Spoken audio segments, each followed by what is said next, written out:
भगवान के जो पौधे हैं, वृक्ष हैं, लोग कहते हैं ये सीहोर वाले महाराज ने बेलपत्री का वर्णन करा, सीहोर वाले महाराज ने शमी पत्ते का वर्णन करा।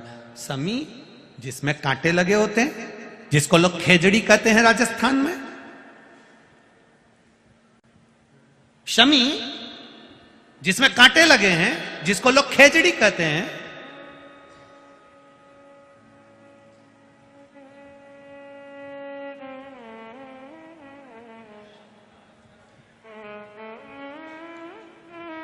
क्या शमी के पत्ते में, शमी के फूल में,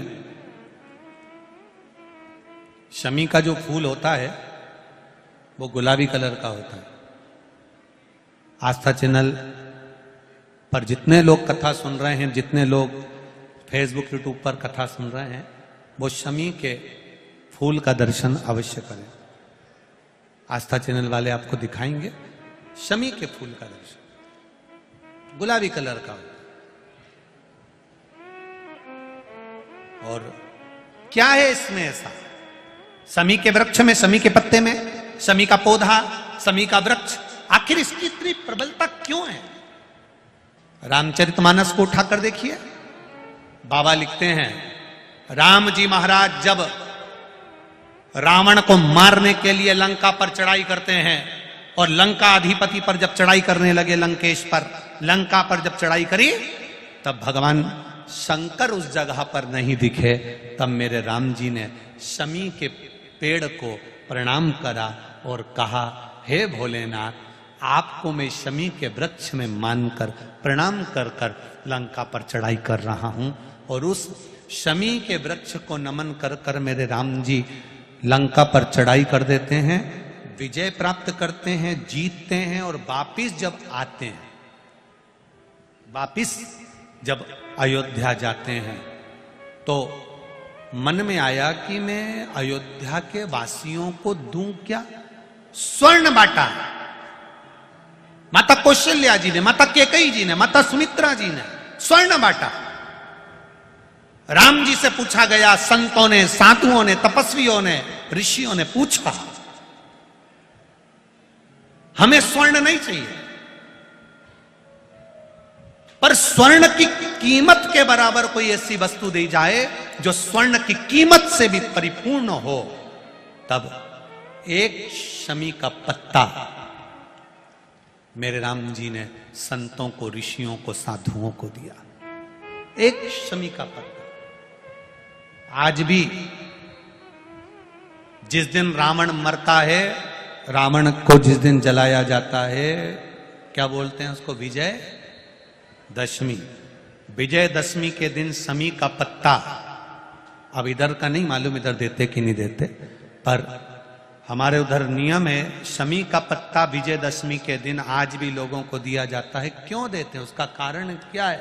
क्योंकि राम जी ने स्वर्ण के आभूषणों के बराबर, हजारों स्वर्ण मुद्राओं के बराबर एक शमी के पत्ते की मूलता कही है। और शमी का पत्ता संत, ऋषि, साधु, गुरुजन को दिया कि ये मेरे शंकर का एक स्वरूप है।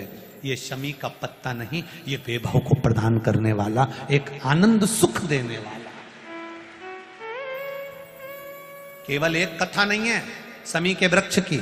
शमी के वृक्ष की 3 कथाओं को हमारे यहां शास्त्रों में वर्णन किया। दूसरी कथा महाभारत में वर्णन आता है, और महाभारत के अंतर्गत जब पांडवों को वानप्रस्थ दिया गया, तब पांडवों ने भगवान से पूछा कि हम हमारे शस्त्र को, हमारे औजारों को, हमारे अस्त्र शस्त्र को कहां रखें।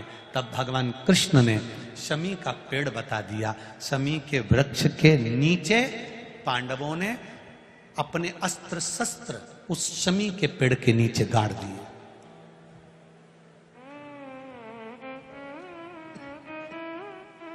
शमी के वृक्ष के नीचे अस्त्र शस्त्र को गाड़ा गया।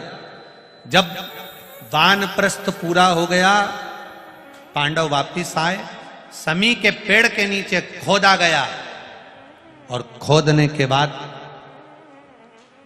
अस्त्र शस्त्र निकाले गए, और अस्त्र शस्त्र निकालकर अस्त्र शस्त्र निकालने के बाद पुनः भगवान कृष्ण ने पांडवों को दिए।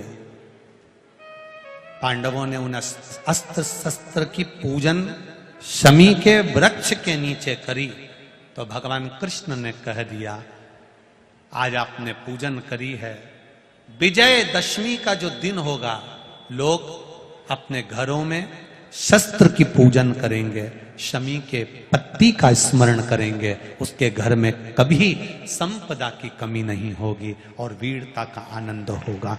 वो शमी पत्ती